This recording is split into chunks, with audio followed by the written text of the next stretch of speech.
It's the Locked On Podcast Network, your team every day. This is Mission Control, Houston. Ignition sequence start. With the second pick in the 2021 NBA Draft, the Houston Rockets select Jalen Green. T-minus 15 seconds. Guidance is internal. I'm going to keep working. I'm going to keep getting better every day. I'm going to keep perfecting my craft. And every time I step on that floor, I'm coming. 6, 5, 4, 3, 2, 1.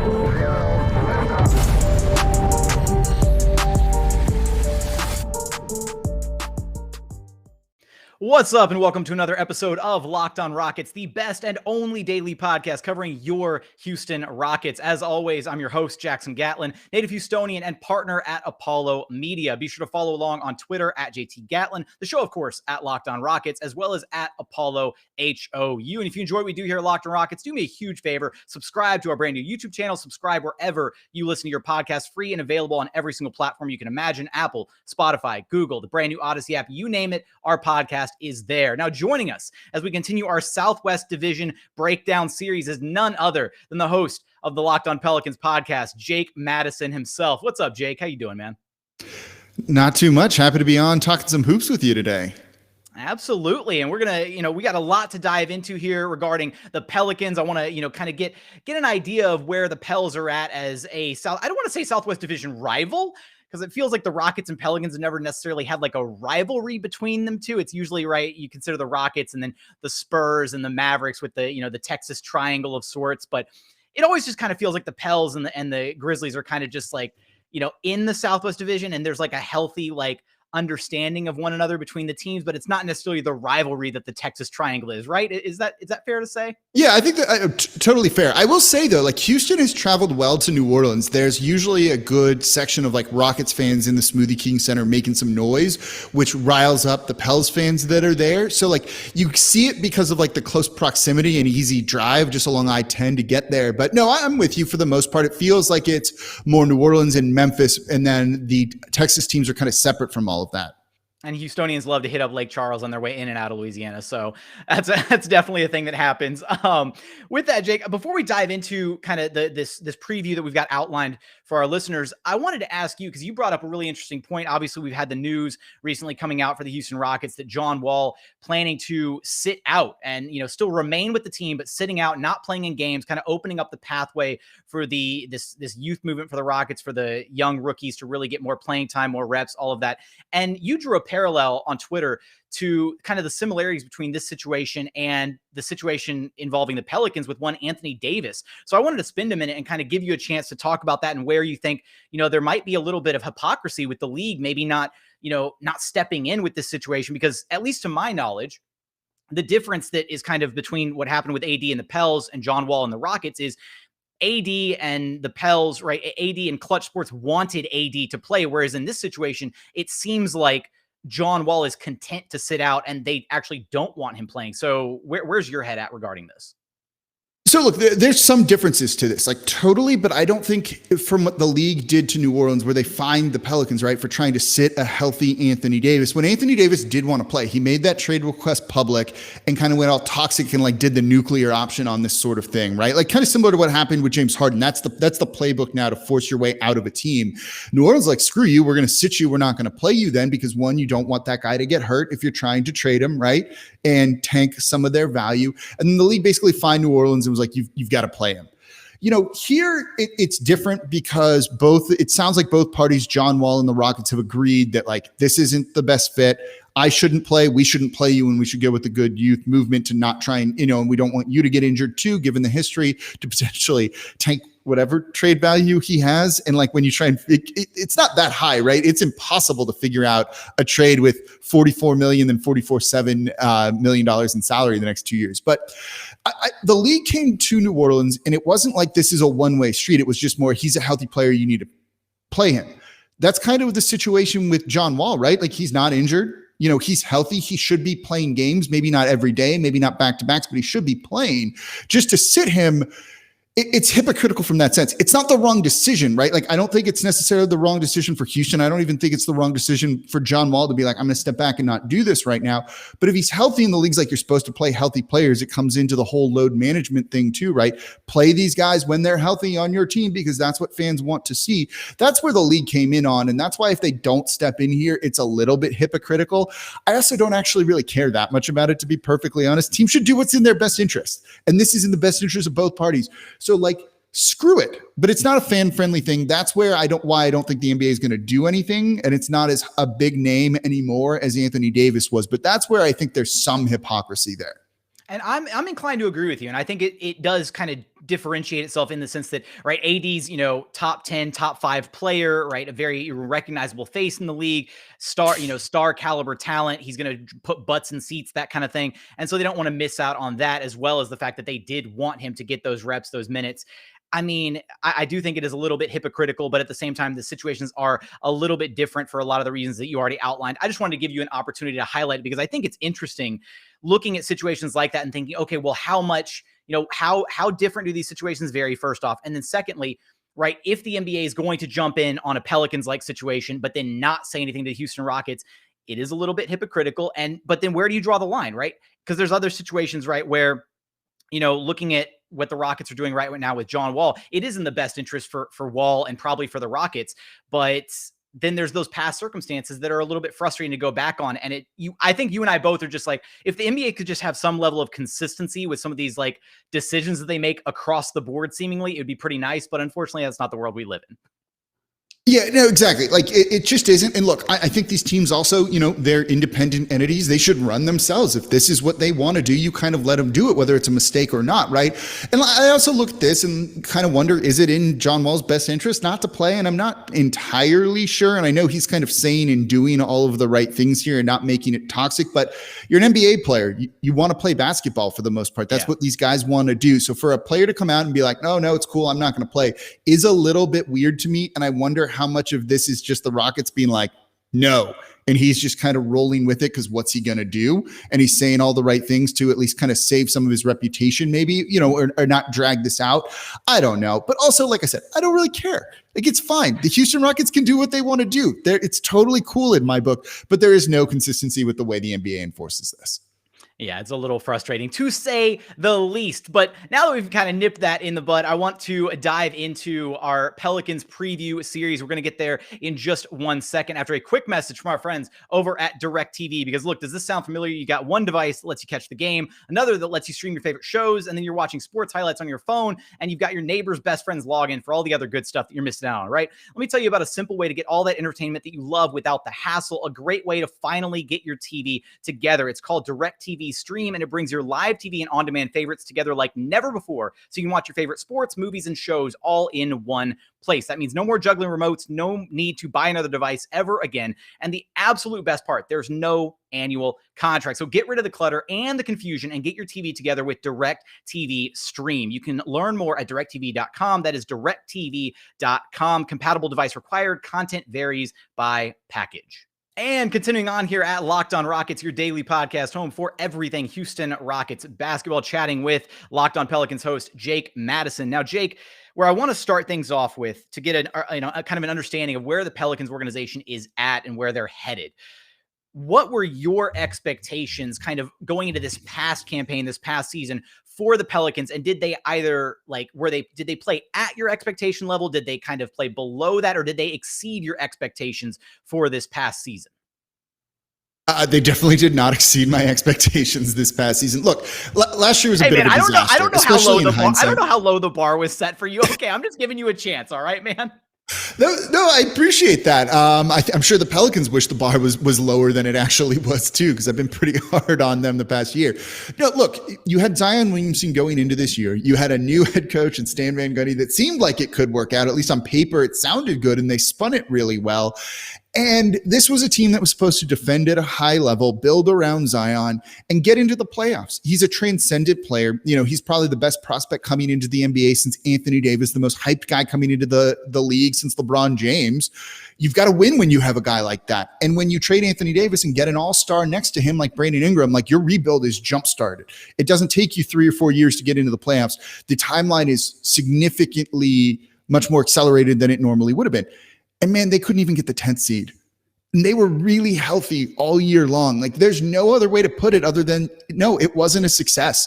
The minimum they needed to do was to get into the play-in tournament, and they could not do that. And that's a pretty big disaster. They had that kind of disaster in the bubble when they came in, where the league basically made the rules so that that team with Zion could get into the playoffs, right? And then they just weren't able to get it done this season whatsoever. They couldn't defend. At times, the offense looked a little bit out of sorts in the half court.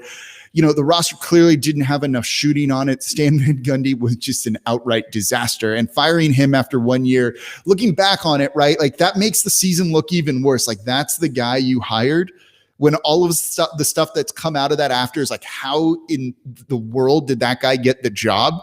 It makes everything a bit of a mess. And now the Pelicans basically, any progress they had last year or going into last year has kind of been reset, and you almost start from like a step below where you would expect them to be. And it feels like they wasted a year to a certain degree. So no, like last year, I'm not a fan of what happened to New Orleans. So that begs the question, and because we're going to dive into what those new set of expectations are getting into this next season coming up in just a second. But that begs the question: what was either the biggest question or maybe just a pair of questions that you had going into the offseason for this team? We're going to figure out if those questions were addressed. But where were you at with what needed to change for this team at the end of the season? Yeah, I mean, they needed to change a lot, right? Like you could see that roster just wasn't working. They weren't defending. The pieces around Zion and to a lesser extent BI, like just didn't quite fit, right? Like Lonzo Ball's a good player, but doesn't quite fit on what the Pelicans were trying to do, given what his skill set is, where he's not really that pure point, and he's more of a spot up shooter. That's a useful guy to have, but you could tell that after 2 years, they just could not run back the same starting five and expect different results and expect to be a playoff team after what happened, even with a new head coach coming in. So I expected some significant roster turnover and them really being aggressive either in free agency with all the cash they had to spend, or on the trade market with all of the first round picks they've gotten from the Anthony Davis deal, from the Drew Holiday deal, to really cash some of those pieces in and bring in like that third difference maker to pair alongside Zion and BI to kind of be your big three going forward. They turned the roster over, but they didn't really make that like huge splash. The Kyle Lowry that they were chasing after, the Chris Paul that they were chasing after. Clearly, point guard was a bit of a need for New Orleans. So from that, it's a little bit of a disappointing offseason, but it kind of shows you what they're hoping to achieve and where we should kind of set our expectations for going into next season. But clearly, they just couldn't do the exact same. And I'm glad they made the changes of, look, it's tough to fire a head coach after 1 year and to admit you made a mistake on that. As David Griffin did. But he ripped the Band-Aid off, is basically like, I screwed up. Let's bring in the complete opposite of a guy in Willie Green. I applaud them for making those kind of moves, for undoing some of the damage they did, trading for Steven Adams, then extending him. And then you've got to say that didn't quite work. You moved him in the deal with Memphis, bringing in Valanciunas. So I like that they changed things up enough and weren't content to just double down on their mistakes and understood kind of the sunk cost that they invested in some of these guys, rip the Band-Aid off, try some different things, and then go forward with that path. With that, kind of we got the news a little bit earlier this offseason that Mike D'Antoni was set to be joining as a not an assistant coach, but I forget it started with a C. I'm trying to think of he's a consultant. Consultant, there we go. I was like, wait a minute, I'm the best job in the world, probably. Right? I wonder what his customary retainer is. But that being said, I kind of am wondering where do you think they're going to go with, Zion Williamson? Obviously, they kind of didn't bring in that veteran point guard presence that they really wanted, a Kyle Lowry-esque, a Chris Paul type person to really be that, floor general type person for this unit. Do you see them going more of like that point Zion route with him having the ball in his hands more this upcoming season, running a lot of the offense through him? What do you think happens there? Yeah, I think it's it's almost like a Voltron of point guards. Bring in like 5 secondary ball handlers and see if they kind of add up to being like 1.5 really good ball handlers or something like that. Point Zion was a very real thing. And that's the best thing Stan Van Gundy did, and probably what got him the job here in New Orleans. Identifying that early on and then putting that into action after about a month and a half of the season. And look, no one had an answer for that. And Zion was historic last year. And he only got better as the season went on with his passing and showed off some real creativity with his ability and being such a big focal point of the offense, right? Like that's the biggest threat on there. You've got to commit a guy or two to him. It means other dudes are going to be open. And he can find those other guys. And if you can build your offense around that, that's going to be really helpful. But Brandon Ingram averaged almost 5 assists per game last year. He can be a bit of a point forward too for the team. So between those two, I think you have a lot of that initiating, a lot of your primary ball handling duties covered. You have Nickeil Alexander-Walker, who's likely going to be stepping into a starting spot, who can handle the rock as another secondary ball handler. So I think there's enough passing and enough creativity spread throughout the roster that almost maybe keeps teams guessing how it's going to go on a per possession basis, but it's primarily going to go through Zion. But if that doesn't work, I wouldn't be shocked if they get a little aggressive on the trade market, maybe trying to bring someone in. There's a reason they were going after Kyle Lowry, after a guy like Chris Paul. And I wonder if they're a little bit worried that teams are going to figure out how to defend Point Zion a little bit better. And you still just need a little bit more stability in the backcourt. It's going to be really unproven this year, especially if it's Nickeil Alexander-Walker and maybe Kyra Lewis Jr., who's going to be a second-year player who didn't get a ton of minutes last year and is still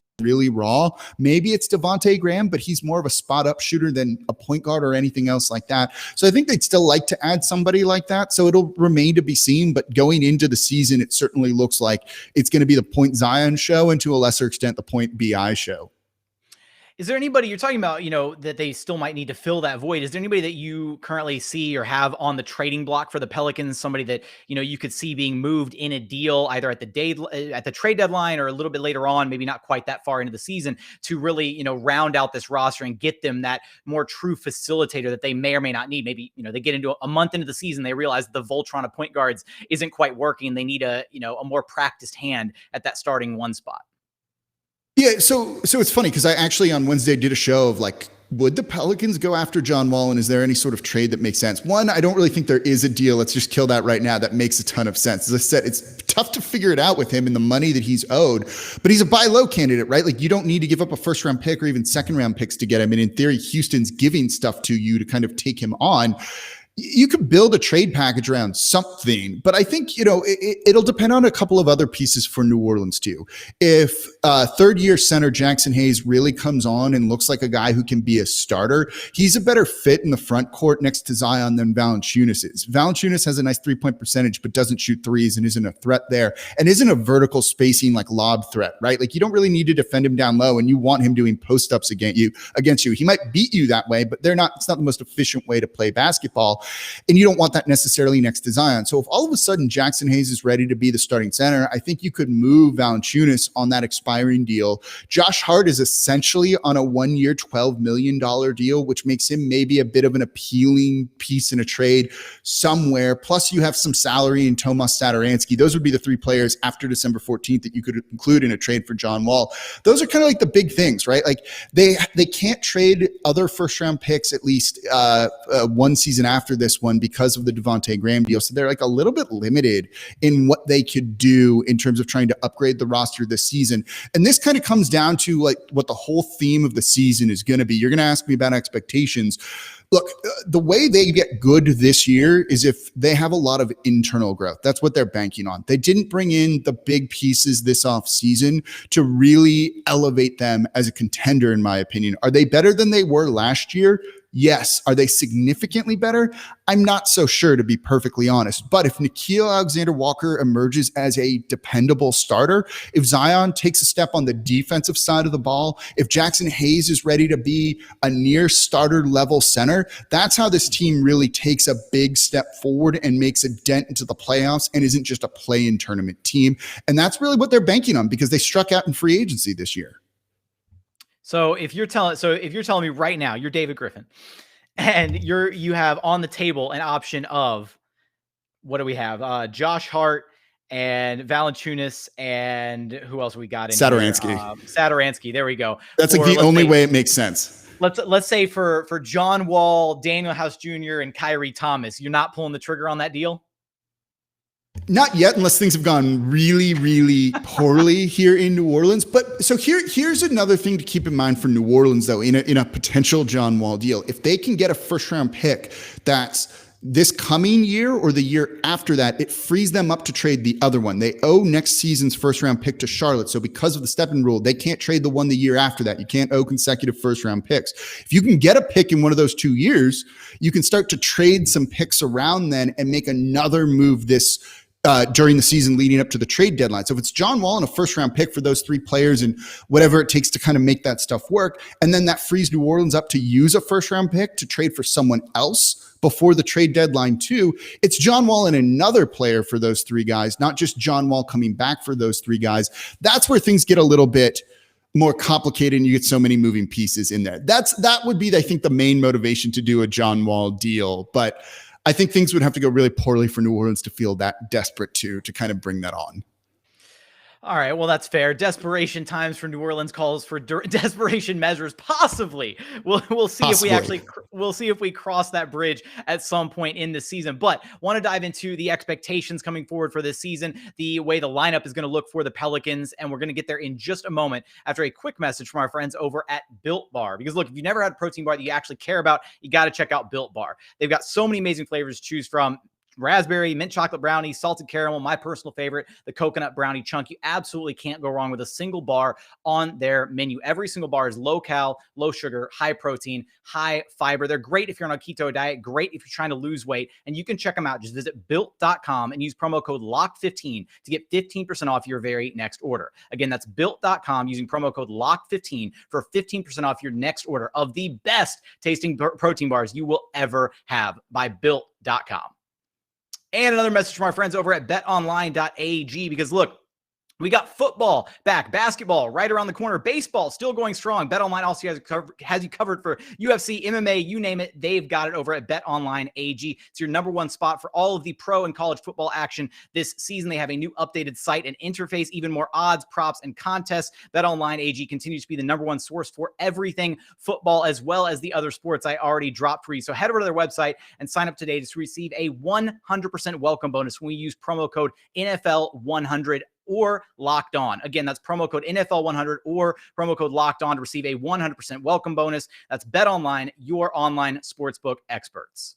And final segment here at Locked On Rockets, your daily podcast home for everything Houston Rockets basketball, continuing our Southwest Division preview series with Locked On Pelicans host Jake Madison. Now, Jake, we kind of alluded to some of the expectations for the Pelicans this upcoming season, but I want to start first before we get into those overall expectations and where you kind of think this team is headed right now as it currently stands, as we are recording this midway through September.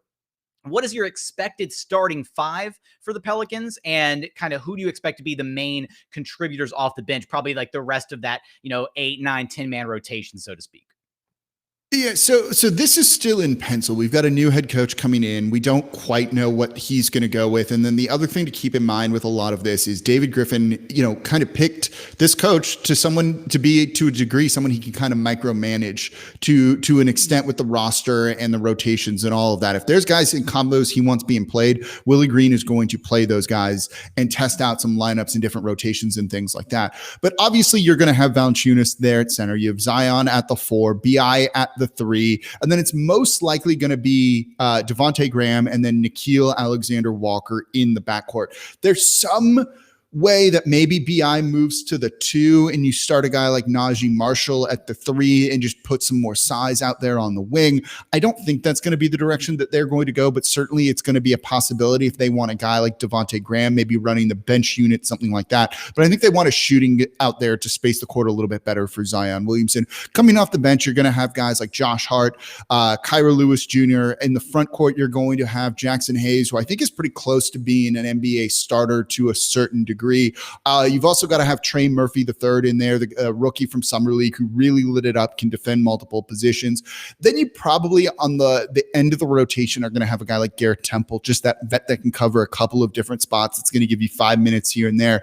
I don't really see a guy like Satoransky in the rotation to start the year. I just don't think that that's what they're looking for. And I think they want to go with more with a full-on youth movement. So you'll see minutes go to a guy like Kyra Lewis Jr. over him. So, and that's actually a guy that I meant to ask you about a little bit earlier was Trey Murphy III, because he was a guy who I had really high on my Rockets draft board. I was really hoping that he would be available at that 23-24 spot. Unfortunately, he wasn't. Goes number 17 overall to the Pelicans.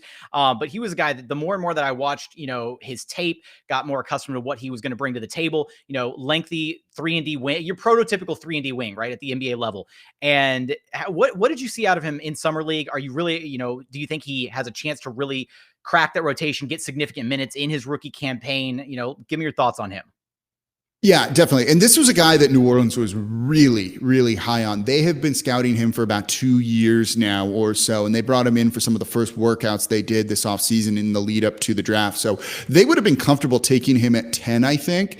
They're thrilled, though, that they were able to get him at 17. And in Summer League, he impressed, right? He's a little bit older, but he's not, full on like super senior level. He's not 24 coming into the NBA, but he does all the things you want to be a complimentary player. He's never going to be an all-star level guy, but he's a guy that's going to be able to come in, defend multiple positions. And in Summer League, you saw him just shut down Evan Mobley, the 4th overall pick in a center. And this is a guy who's a wing player doing it. And he did an amazing job against him. He showed off the shooting that we all knew he was going to be able to do. If Kispert was the best shooter in the draft, Trey Murphy III is probably second or third best shooter, I thought, going into this. So he adds the court spacing element that you want. He's an adequate enough defender who does well going through screens. I'm pretty pleased with what we've seen out of him in Summer League, and I think he's a guy that's definitely going to get minutes his rookie year and eventually be a starter with this Pelicans team. We talked a little bit earlier, Jake, about the expectations that you had and that the Pelicans had going into this last season, that the bar was the play-in tournament, and they didn't even achieve that. So I'm asking you now, as we're heading into this next campaign, is that still the bar, or is the bar even higher to get to a place where, Zion Williamson really feels like the Pelicans are headed in the right direction finally to appease him, to make sure that he's happy and that he doesn't start, asking those questions about, okay, like, what are we doing here? Are we really building something for the future here, and start getting those lingering eyes, potentially asking for a trade to go somewhere else down the line? Yeah, look, the bar shouldn't be the play-in tournament. It should be higher than that, but given how bad last season was, I think the bar is the play-in tournament this year. And when you look at the Western Conference too, what teams around the Pelicans got significantly worse? There really aren't any. Everyone's at least at kind of the same level, and no one's taken a huge step backwards, I think, for the most part. And you're going to have teams like Minnesota that's going to be healthy that might get in contention there too. So I think when you look at kind of where they are compared to the rest of the Western Conference, yeah, the play-in tournament should be the bar. It should be higher. You'd like it to be higher going into Zion's third year to kind of quiet down some of the rumors of discontent that we've heard. I've talked to his people. They're okay with New Orleans, but they're not like, hey, yes, he's going to be here forever. So there's definitely some truth to all of that. And the front office is definitely feeling the pressure of a lot of that too. So this year is really about showing Zion that they're building something here, and they're banking on internal growth to do it. Devontae Graham's a nice player, but that's not a guy that elevates you from being out of the play-in tournament to being the 6th seed by himself, no matter how good his shooting might be. So this is going to be on Brandon Ingram taking a step on defense, Zion taking a step on defense and running kind of that point Zion role the whole time, Nikhil being a good starter, all the stuff we kind of already mentioned. But how much, how big of a step are those guys going to take? I think it gets you into the play-in tournament. Like, that's kind of what it is. I think they're better than they were last year. I just don't think they're significantly better unless I'm blown away by the internal growth, but we can't really see that right now. We only find that out when the season starts. So I think their play-in tournament, good enough, and then should be good enough to get out of that, I think. But beyond that, I think that's a little bit too high for where this team is currently right now.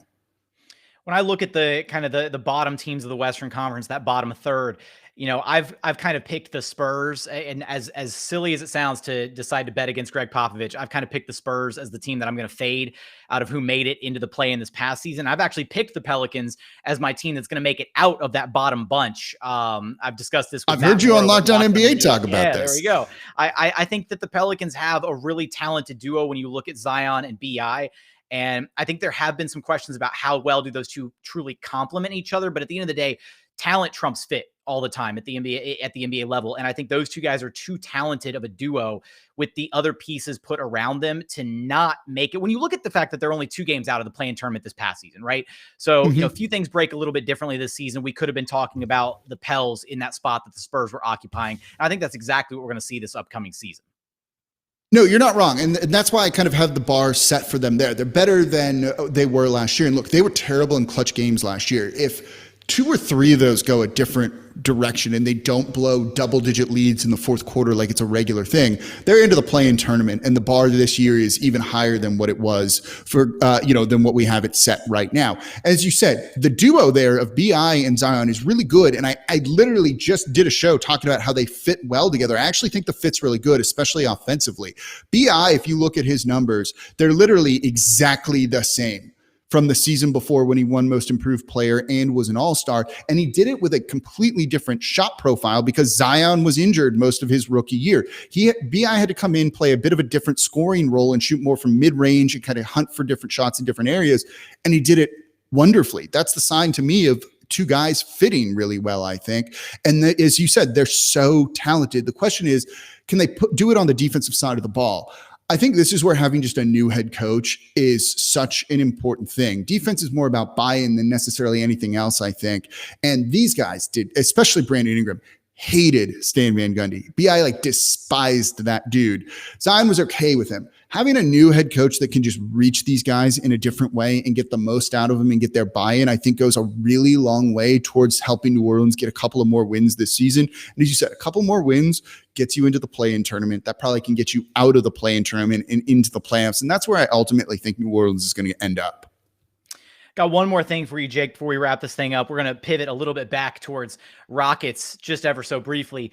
What is one piece of, I guess, like advice or knowledge that you have for Rockets fans or even, other, media members, whatever, covering, or being fans of a team that is now going through a rebuild? Because let's face it, the Rockets were kind of at the top of the pecking order for a very long time during the James Harden era, the better part of the last 10 years almost. And now they have finally, right, the NBA life cycle is cyclical. You go around in a circle, and finally the Rockets find themselves at the bottom of that life cycle, retooling, revamped, got the number 2 overall pick with Jalen Green. But what advice would you provide to fans of the Houston Rockets as they're going through this new process?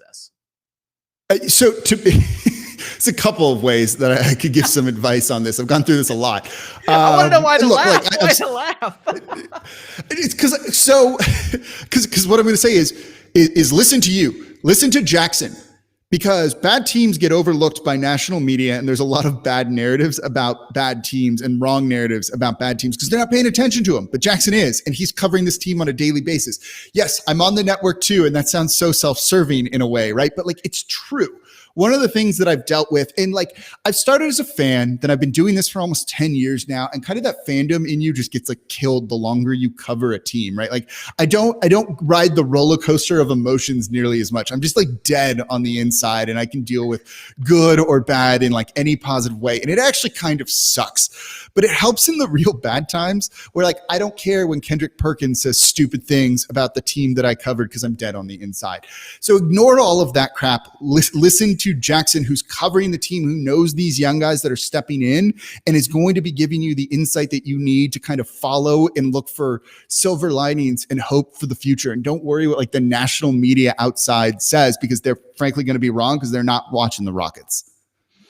I love that, Jake. And I love even more so that you use the terminology of the roller coaster of emotions, because I've drawn that comparison so many times, starting kind of from a fan perspective, but then also, the background in broadcast journalism that I have, all that stuff. And so I've said before, I'm I ride the emotions. I ride the highs and lows with you guys, with the fans. And so maybe it was really fun. give me about 5 or 6 more years and maybe I'll be dead inside too. Just this cynical jerk over here in New Orleans. No, I'm partially joking about that, but it's just, I see people get so riled up over national media talking about, they should trade BI because BI doesn't fit with Zion, and he does. And it's just like, I don't care. That doesn't actually matter about anything, or like the Zion to New York rumors, right? Like, ESPN actually can't trade him there. That's not something that they're capable of doing, and it's not going to happen. So like fans freak out, and you just have like an awful week from that, right?